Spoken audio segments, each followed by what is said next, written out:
บซูนิ่งខ្ញុំឈ្មោះដាលីណាដល់ថ្ងៃនេះនាងខ្ញុំបានចង់មកជួបបងស្រីលឹមចនាដែលគាត់មានជំងឺមហារីកចាដែលគាត់កំពុងស្នាក់នៅភូមិព្រែកតាឡុង3សង្កាត់ចាក់អង្រែក្រៅខណ្ឌមានជ័យក្រុងភ្នំពេញហើយថវិកាដែលខ្ញុំបានមកនេះគឺបានពីបងប្រុសបងម៉ៅដែលហៅថាបង Livelson ដែលគាត់រស់នៅសហរដ្ឋអាមេរិកនិងមិត្តភ័ក្តិរបស់គាត់បងប៉ុចបងមេចំនួន$90ហើយនឹងបងប្រុសដែលគាត់ធ្វើការនៅប្រទេសកូរ៉េឈ្មោះបងគីមសូគីនចំនួន$40សរុបរួម$130ដែលឲ្យថវិកានេះដែលមកតាមរយៈនាងខ្ញុំជួយទៅបងស្រី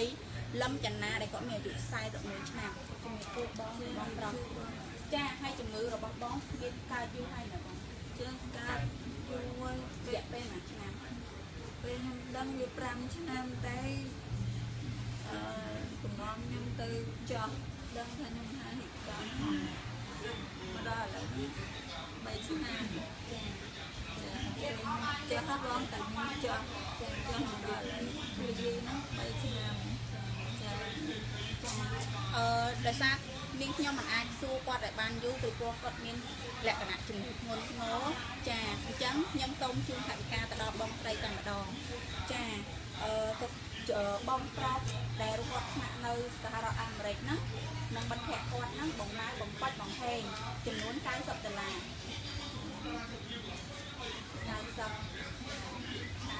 ហើយនឹងបងគីមសូគីនចំនួន$40ដែលគាត់ធ្វើការនៅប្រទេសកូរ៉េចាអញ្ចឹងសូមបងប្រុសហើយនិងបងស្រីមានពាក្យពេចន៍អីអរគុណទៅខាងគាត់